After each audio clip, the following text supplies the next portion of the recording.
Meus caros irmãos e irmãs, a paz e o amor de nosso Senhor Jesus Cristo. Que semana, que dias intensos estamos nós a viver. Esta semana também que é conhecida como a Semana Maior. Começamos no domingo de Ramos, e a cada dia temos vindo a crescer com a liturgia. Esta é que é a beleza desta semana.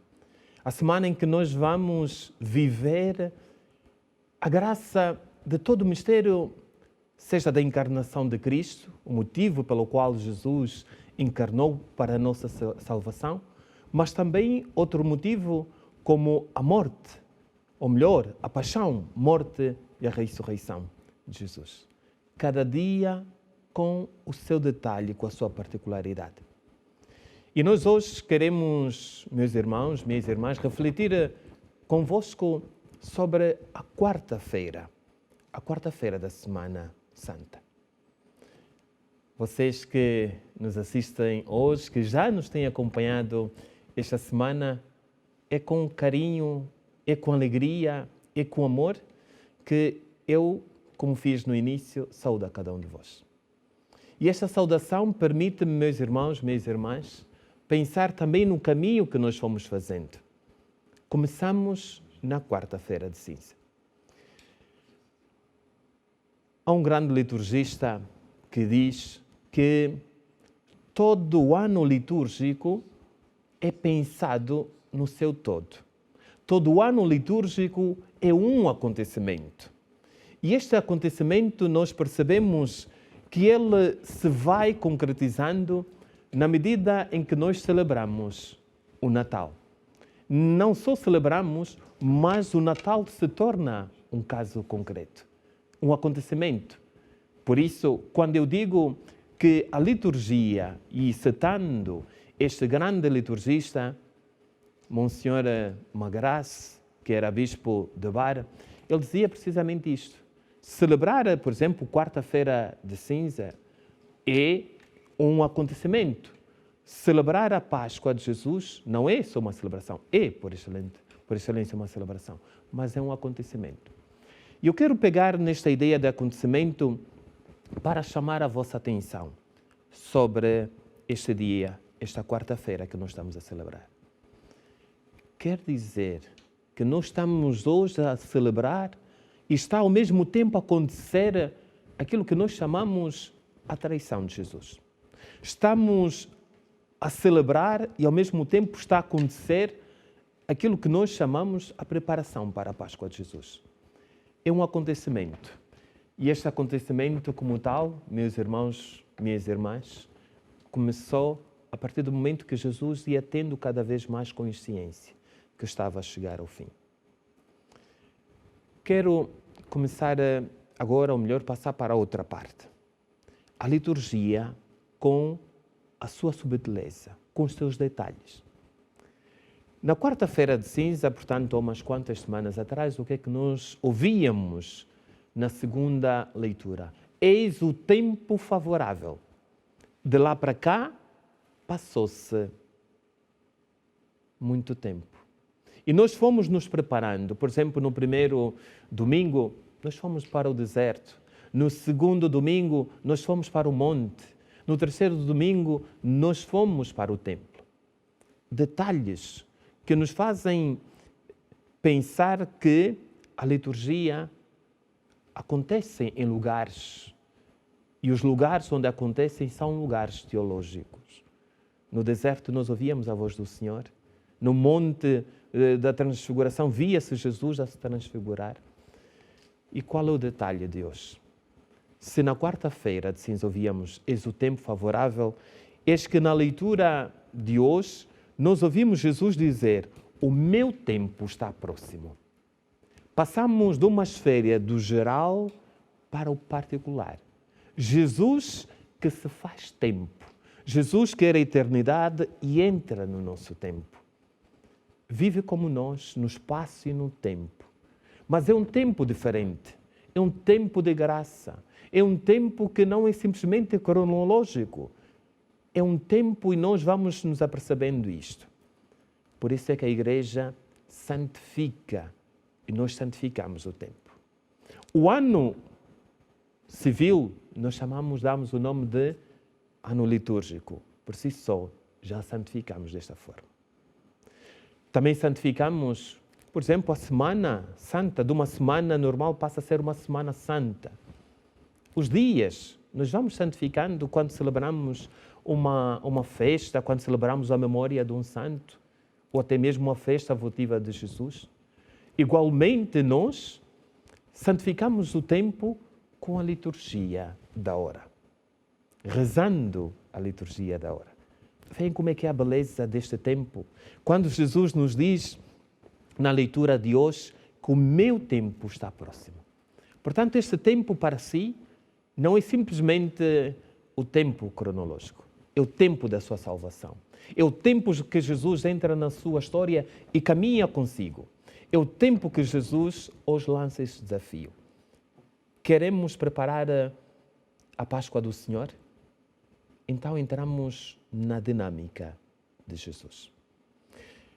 Tenho alguns pontos para partilhar convosco, meus irmãos, minhas irmãs, neste dia. Cada liturgia, cada dia tem uma leitura própria. E o primeiro detalhe que eu vos fiz questão de aqui frisar é precisamente o tempo. Jesus que diz, o meu tempo está próximo. Então, tenhamos consciência que é necessário e urge da nossa parte uma pressa. E faz-me lembrar, por exemplo, o versículo de Lucas, o qual dizia, Maria levantou-se apressadamente, porque ela sabia que o tempo já estava próximo, porque ela sabia que naquele momento ela tinha a missão de ir ter com a sua prima Isabel. Aquele foi o tempo concreto de Maria. E então, tendo consciência que Jesus nos chama ao seu tempo, já não podemos viver o nosso tempo. Vivamos o tempo de Jesus. Voltamos para outra palavra que eu disse há pouco tempo. A liturgia como um acontecimento na nossa vida, como celebração. Acontecimento, nós ouvíamos este momento em que Judas vai ter com as autoridades e pergunta quanto é que eles davam por Jesus. Jesus tem um preço. Jesus é quantificado. Esta lógica nós conseguimos perceber hoje numa sociedade que o Papa Francisco chama-nos a atenção, uma sociedade do descarte. Uma sociedade que nós valemos enquanto produzimos. Uma sociedade em que nós, muitas das vezes, não passamos de números. E basta ver que temos uma economia que põe ao centro o dinheiro. A política põe ao centro o dinheiro. Tudo vale enquanto há um preço. E aquele que deu a vida por nós também foi quantificado. Também teve um preço. E isto faz pensar, meus irmãos, o quanto a nossa salvação, o quanto Jesus pagou pela nossa salvação. Não só dando a sua vida, mas, sobretudo, quando Judas assim quantifica. E digo-vos que o valor de Jesus, 30 moedas de prata, o que era? Senão o preço que se pagava por um escravo. É isto que Jesus valia. O preço de um escravo. Quantas vezes não vendemos os nossos irmãos? Quantas vezes nós não vimos e não constatamos que a nossa sociedade, pelo dinheiro, vai vendendo? Isto acontece muitas das vezes. Jesus que teve o preço de um escravo. Esse é o preço do nosso resgate. Muito mais do que nós pensamos. Jesus, volto a frisar, como é óbvio, não tem um preço. Jesus, a nossa salvação, não há nada que pague. Por isso é que nós não podemos, nem os sacramentos, nada tem um preço, porque a graça de Deus é muito maior do que aquilo que nós pensamos e não se quantifica. Vamos ver algumas atitudes, algumas curiosidades sobre a figura de Judas. Quando é que começou de facto esta traição? Olha que não aconteceu hoje. Olha que não foi neste momento. A isto me faz lembrar o meu professor de moral, quando eu estudava em Roma. Meu professor de moral, o professor e padre Zúcaro, contava-nos muitas das vezes para nos compreender como um ato na nossa vida, muitas das vezes repetido, depois torna-se maior. Isto para vos ajudar também a compreender este ato de Judas. Portanto, não foi um ato isolado. O ele ir perguntar quanto Jesus valia já era consequência daquilo que ele trazia. Portanto, então dizia este meu professor Cataldo Zúcar, professor de moral, o qual afirmava o seguinte, meus irmãos, minhas irmãs. Ele dizia que se porventura nós formos um dia, vamos ao Coliseu e tiramos uma pedra. Passado outro dia, íamos e tiramos outra pedra. E vamos tirando pedras. Passado não pouco tempo, alguma parte do Coliseu, dizia ele, iria precisar de obras ou seria, neste caso, danificada. Assim foi com Judas. Judas, a partir do momento em que ele viu, naquele ato em que Jesus é perfumado, os seus pés é perfumado, Judas não viu um ato de entrega, mas quantificou, naquele momento, Judas já estava a trair o Senhor. Como igualmente nos faz lembrar no livro o grande teólogo Romano Guardini, quando faz uma reflexão sobre Judas, no seu livro O Senhor, tem uma parte em que ele diz, no momento em que Jesus, e ele aqui vai um pouco mais para trás, e diz que já a partir deste momento, Judas não começa a encarar as coisas de outra forma. Dizia então Romano Guardini que no momento em que Jesus diz à multidão e aos seus discípulos algumas palavras, e nós ouvíamos depois Pedro a dizer, Senhor, a quem iremos se só vós tendes palavras de vida eterna? Antes ouvíamos a dizer o seguinte, as palavras de Jesus eram duras e muitos, a partir daquele momento, deixaram o Senhor. Romano Guardini via já aqui neste momento o quanto Judas já fazia parte daquele grupo que eventualmente não queria seguir Jesus. E na verdade foi, digamos assim, foi deixou-se levar. Judas deixou-se levar. E deixando-se levar, é óbvio que já não estava lá de coração. O seguir Jesus já não tinha no coração de Judas o mesmo sentido, a mesma força. Mas não obstante isto, e aqui sou eu a pensar, sem grandes citações, quando foi colocado a Judas a responsabilidade de ter o dinheiro do grupo, é porque ouviam nele alguém que era de confiança, ou ele fez-se para isso. Aliás, dentro da teologia havia algumas correntes e alguns pensadores que ainda se pensam que o ato de Judas foi um ato de libertação, um ato de coragem. Como é óbvio, não. São simplesmente pensamentos correntes de teologia. Mas, na verdade, o que aqui vale a pena realçar, é que Judas foi crescendo o seu ato, aquilo que eu dizia, tirando pedras do Coliseu, nós vamos destruindo. Judas foi destruindo a si próprio. Mas também, se formos a ver, não foi o único dentro dos discípulos que tinha defeito. Não era o único. Podemos pensar o caso de Pedro. O Pedro, o chefe dos discípulos, a quem Jesus confia e transforma até o seu próprio nome, o que é que Pedro fez?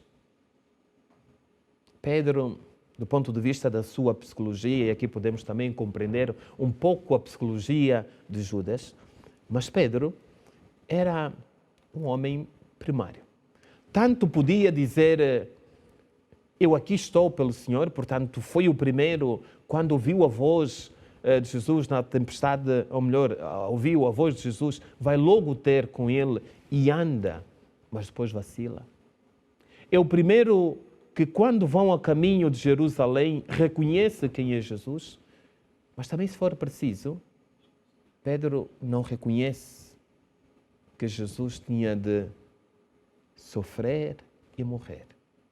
Pedro não aceita.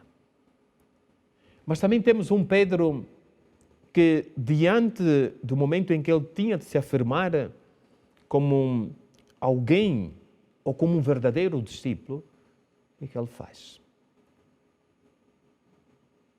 Nega o Senhor. Não é o único. Tomé. O que é que ele fez? Duvidou do Senhor.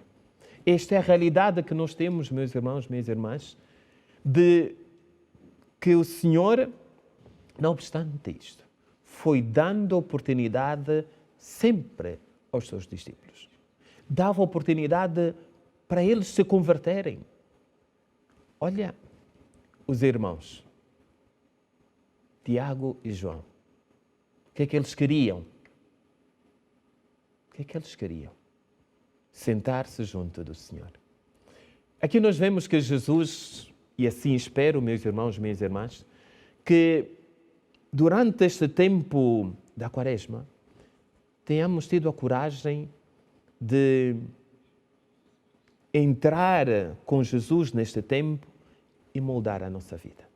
Tendo consciência das nossas falhas, tendo consciência que nós negamos ao Senhor, tendo consciência que nós traímos Jesus. A traição na nossa vida vai acontecendo com alguns momentos. Beijo de Judas, que momento, que momento. Não só vendeu o Senhor, Judas tem gestos que nos fazem pensar. O gesto, como eu disse há pouco tempo, de ver aquela mulher preocupada com o Senhor, o que é que ela lhe faz? Vê dinheiro. Num beijo que é um sinal de amor, Judas troca um beijo pela traição. Este é o Judas. Se nós formos a ver, meus irmãos, minhas irmãs, no texto da liturgia de hoje, há dois momentos, duas atitudes. Uma é, e tudo começa com perguntas. Vale a pena abrir um parênteses e vos dizer isto. De todas as palavras que aparecem na boca de Jesus no Evangelho, 30% são perguntas. O que é que isto quer dizer concretamente, meus irmãos? Se 30% daquilo que Jesus diz no Evangelho, ou formula através de frases interrogativas, quer dizer que a nossa vida cristã deve partir muitas das vezes até de se interrogar. O que é que eu estou a fazer pelo Senhor? Que atitudes na minha vida não são uma tradução nada mais, nada menos do que uma traição, uma negação ao Senhor. Vale a pena pensar nisto. Voltemos ao texto, como eu estava a dizer.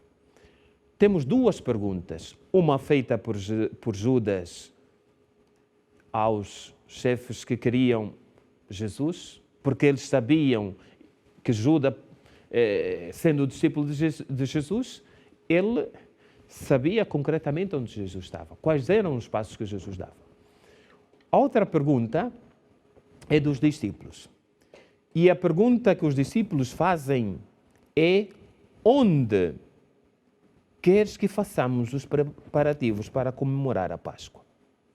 Enquanto que a pergunta de Judas: que estás disposto a dar-me para vos entregar?